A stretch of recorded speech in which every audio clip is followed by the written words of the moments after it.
আমি ছানার বড়ার আলু দিয়ে ঝোল করব। এখানে আমি ছানা নিয়েছি 250 গ্রাম, একটু লবণ দিয়েছি। এটা আমি ভালো করে মাখিয়ে নেব। আর এখানে মশলার জন্য নিয়েছি টমেটো, শুকনো লঙ্কা, জিরের গুঁড়ো। এটা আমি পেস্ট করে নেব।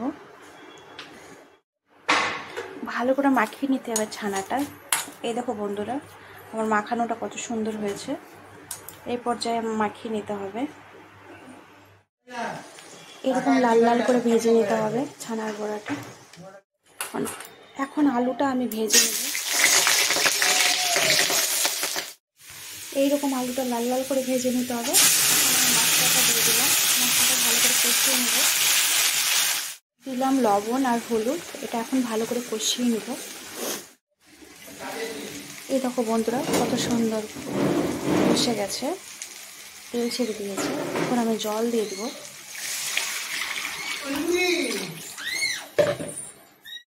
ফুটে নিয়েছে, এখন আমি নামিয়ে নিব।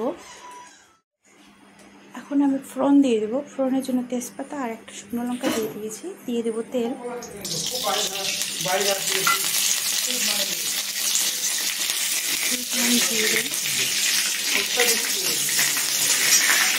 এরপর আমি সবজিটা ঢেলে দেবো।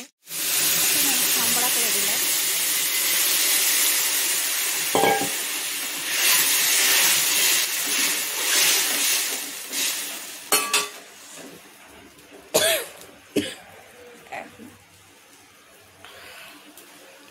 এখন আমি সাম্বড়া করে দিলাম। এখন বড়াগুলো দিয়ে দিব। এখন ঝোলটা ফুটে নিয়েছে, এখন আমি গরম মশলা দিয়ে নামিয়ে নেব।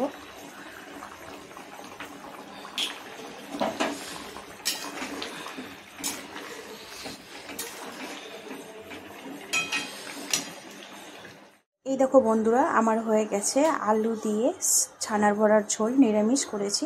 দেখো কত সুন্দর হয়েছে, খেতেও নিশ্চয়ই দারুণ হবে।